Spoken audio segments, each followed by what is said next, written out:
Welcome back to Summit, everybody. My name's Mark. In this 19th Sunday of Ordinary Time, you're going to hear a gospel story that you've most likely heard before. It's a famous story from Matthew chapter 14, where the apostles are out on the Sea of Galilee and they're in a storm. It's the middle of the night. They've been bailing water. They're terrified. They're crying out. And before you know it, Jesus himself is going to draw near and walk on the water. And then Peter's going to walk on water, and then Peter's going to take his eyes off Jesus, and Jesus is going to save him. And we know the story, and it's a great story. You should go read it on your own in your own Bible before you get to Mass and listen to the readings. But there's this part of the story that we often sort of glance over. Jesus is the one who sent the apostles out in the boat that night. Now, if you go to the Sea of Galilee, it's not as though storms just appear out of nowhere very, very quickly. I mean, usually you can see, because of the clouds and the horizon, you can see a storm front coming in. And obviously Jesus, being God, knew there was a storm coming. But he still called them into the boat and still sent them out into the water, even though he knew there was a storm coming.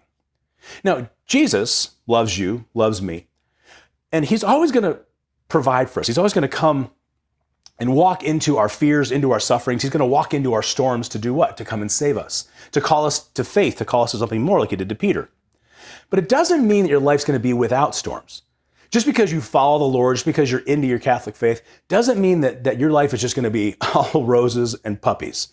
That you're going to have storms. That's just part of life. It's part of the fall. It's part of sin. It's just part of reality. That God doesn't promise to shield you from every storm. He promises you won't be alone in your storm. In this first reading, Elijah, he's going to hear the voice of God in this whisper. It's this famous reading, right? He's up on the mountain.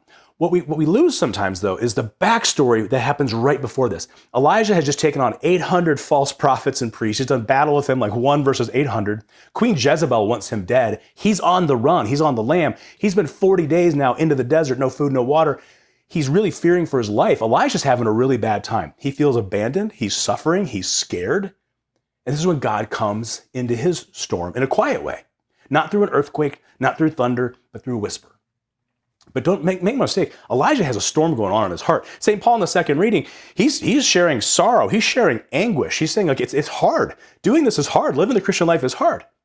Look at these figures. Elijah, St. Paul, St. Peter, they all have storms. And the one consistent through all these readings is that even though these storms are raging around them or within them, that God does not abandon them, that he draws near to them, and he speaks hope to them, he speaks consolation to them, and he reminds them that there is a God and that he's with them.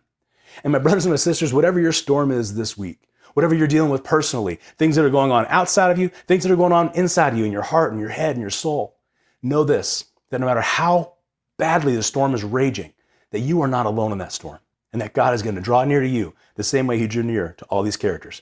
God bless you.